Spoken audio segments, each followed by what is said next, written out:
Visakhapatnam steel గురించి నేను మీకు చెప్పనవసరం లేదు.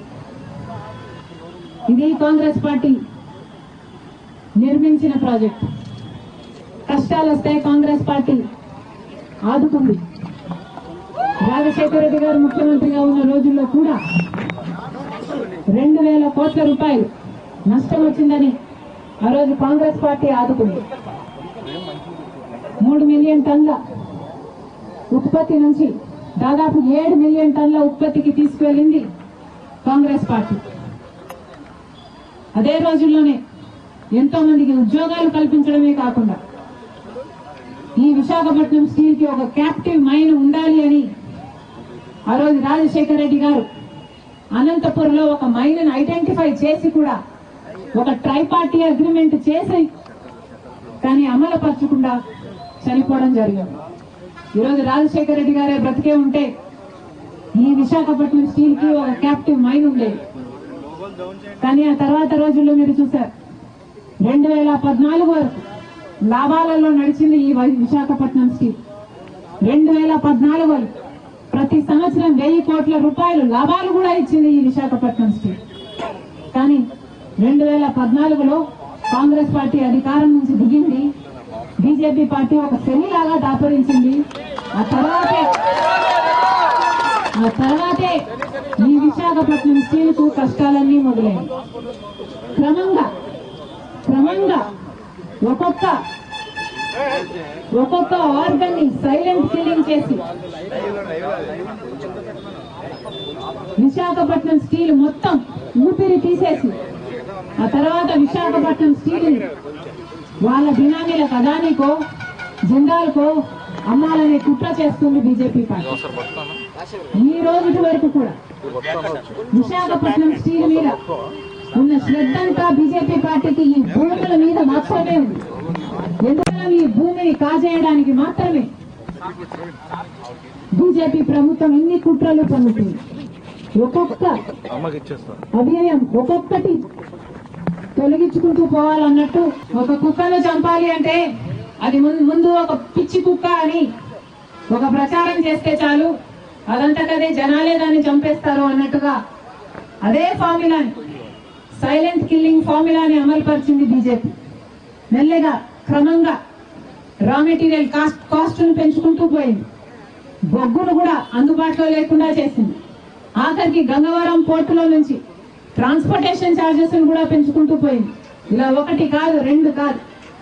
క్యాప్టివ్ మైన్ ఇయ్యకపోగా, సెయిల్లో విలీనం చెయ్యకపోగా అన్ని రకాలుగా అన్యాయం చేస్తూ ఈరోజు విశాఖపట్నం స్టీల్ 28,000 కోట్ల రూపాయల అప్పులో ఉంది అంటే దానికి కారణం బీజేపీ పార్టీ.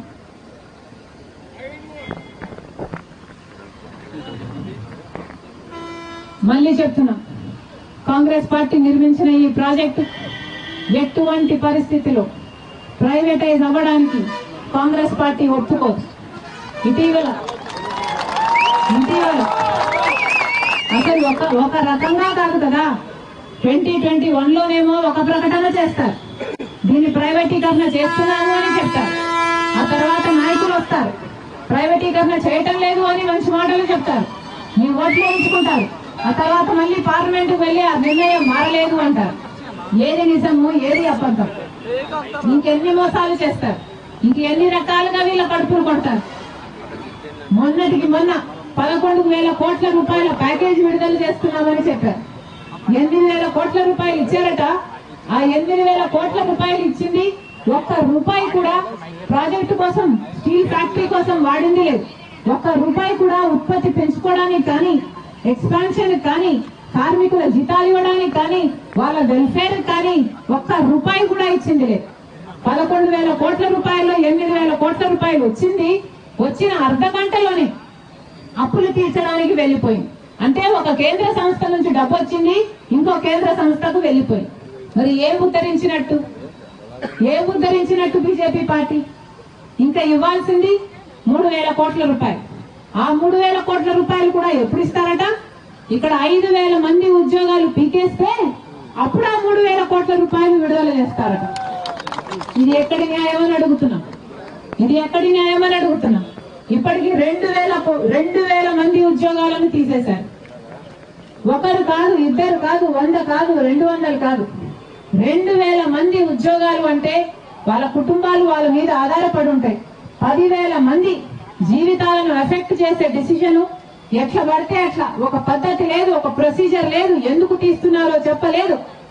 2000 మంది, దాదాపు 2000 మంది ఉద్యోగాలు పీకేశారు. ఇది ఎక్కడి న్యాయం అని అడుగుతున్నాం. ఎవరి ఉద్యోగాలు పీకేశారు? ఇక్కడ పని చేస్తున్న వాళ్ళ ఉద్యోగాలు పీకేశారు. ఇందాక ఒక అన్న చెప్తూ మాట్లాడాడు, మేము భూములు ఇచ్చాము, ఇక్కడ మా పూర్వీకులు భూములు ఇచ్చారు, ఇక్కడ మా బ్రతుకులను ఇచ్చాము ఈ ఫ్యాక్టరీకి, మా రక్తాన్ని ఇచ్చాము ఈ ఫ్యాక్టరీకి. కానీ ఈ రోజు మాకేం చేస్తుంది ప్రభుత్వం అంటే, ఇదే భూమి మీద కన్నేసి మమ్మల్ని ఉద్యోగాల నుంచి తీసేసి ఈ భూమిని అదాని లాంటి వాళ్ళ కట్టబెట్టాలని చూస్తుంది. ఇది అన్యాయం కాకపోతే దీన్ని ఏమనాలి? ఈ నాయకుడు ఛాతిలో ఉన్నది గుండెనా బండనా? ఏమనాలి వీళ్ళని? అసలు చంద్రబాబు గారిని కూడా ప్రశ్నిస్తున్నాం. మీరు ఈ రోజు ముఖ్యమంత్రిగా ఉన్నారు, ముఖ్యమంత్రి స్థాయిలో ఉన్న వాళ్ళు ఒక సంస్థలో 2000 మంది ఉద్యోగాలను తీసేస్తే కనీసం స్పందించాల్సిన అవసరం లేదా అడుగుతున్నాం. జనసేన పార్టీ నాయకుడు పవన్ కళ్యాణ్ గారిని అడుగుతున్నాం, బీజేపీ పార్టీని అడుగుతున్నాం. ఇక్కడ వాళ్ళు ఓట్లేస్తే మీకు అధికారం వచ్చింది. ఇక్కడ పక్కనే ఎమ్మెల్యే ఏమో జనసేన, టీడీపీ. మరి అలాంటప్పుడు ఒక్కరైనా వచ్చి ఆదుకున్నారా? 2000 మంది ఉద్యోగాలు పోతే ఒక్కరు కూడా ఎందుకు రాలేదని ప్రశ్నిస్తున్నాం. ఇదే కూటమి సర్కార్, ఇదే చంద్రబాబు గారు ఇచ్చిన మద్దతుతో ఈ రోజు బీజేపీ అధికారంలో ఉంది. అసలు చంద్రబాబు గారు మద్దతు ఇవ్వకపోతే బీజేపీకి అధికారం వచ్చేదే కాదు. కానీ ఈ రోజు బీజేపీ కేంద్రంలో అధికారం ఉంది అంటే దానికి కారణం మీరు వేసిన ఓట్లు. ఈ రోజు ఆంధ్ర రాష్ట్ర ప్రజలు ఓట్లు వేస్తే చంద్రబాబు గారు ముఖ్యమంత్రి అయ్యారు, అక్కడ ప్రధానమంత్రి గారు మోడీ గారు ప్రధానమంత్రి అయ్యారు. మరి అలాంటప్పుడు ఈ ప్రజలకు కనీస కృతజ్ఞత లేకుండా ఒక్క మేలైనా చేసిందా బీజేపీ ప్రభుత్వం? మరి చేయని మేలుకు చంద్రబాబు గారైనా పవన్ కళ్యాణ్ గారైనా బీజేపీకి ఎందుకు మద్దతు ఇస్తున్నారు అని అడుగుతున్నాం. మనకి ఏం ఒరగబెట్టారు వాళ్ళు? మనకి ఏమిచ్చారు వాళ్ళు?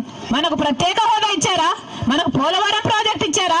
లేక విశాఖ స్టీల్ కు సంబంధించిన కార్మికులకు భరోసా ఇచ్చారా? ఏం చేశారని చంద్రబాబు గారు పవన్ కళ్యాణ్ గారు ఈ రోజు వరకు కూడా బీజేపీ పార్టీకి మద్దతు ఇస్తున్నారు? ఆంధ్ర రాష్ట్ర ప్రజలకు సమాధానం చెప్పాలి. మళ్ళీ చెప్తున్నాం, 2000 మంది ఉద్యోగాలను తీసేశారు. ఒకప్పుడు 34,000 మంది ఉద్యోగస్తులు ఉన్నారు ఇదే విశాఖ స్టీల్లో. 2014లో కాంగ్రెస్ పార్టీ అధికారంలో ఉన్న రోజున 34,000 మంది ఉద్యోగస్తులు ఉన్నారు ఇదే విశాఖ స్టీల్లో. మరి ఈ సంవత్సరం మొదట్లో ఉన్నది కేవలం 23,000 మంది. అంటే బీజేపీ అధికారంలోకి వచ్చిన వెంటనే 34,000 ఉద్యోగాలను కాస్త 23,000కు కుదించింది. అది సరిపోదన్నట్టు మొన్న 2,000 మంది ఉద్యోగాలను తీసేశారు. ఇంకొక 5,000 మందిని ఇంకో 3,000 మందిని తీసేస్తారట. పర్మనెంట్ ఉద్యోగస్తుల్లో కూడా బలవంతంగా బీఆర్ఎస్ ఇప్పించి ఇంకో 2,000 మందిని తీసేస్తారట.